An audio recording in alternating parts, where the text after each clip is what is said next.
Hello friends, welcome back to the new video. In this video guys, we will talk about how to disable smart display in Vivo phone guys. You can see guys I can use YouTube with Google guys. So guys, you want to disable this setting, so why you can disable it. In this video guys, I will show you how to disable it.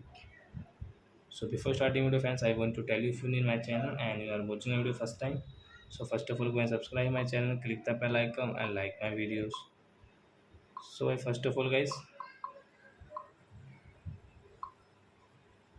open your phone setting to disable it. Then guys scroll it and guys come on shortcut and accessibility setting, smart split, and guys click on this right side option. The smart split device will off in your Vivo phone guys, so it will not work. So I hope friends have understood how to disable this smart split in Vivo phone. So that's it guys, thanks for watching my video. Now we will meet on next video with new topic. Before guys, please go and like and subscribe my channel. Bye bye friends.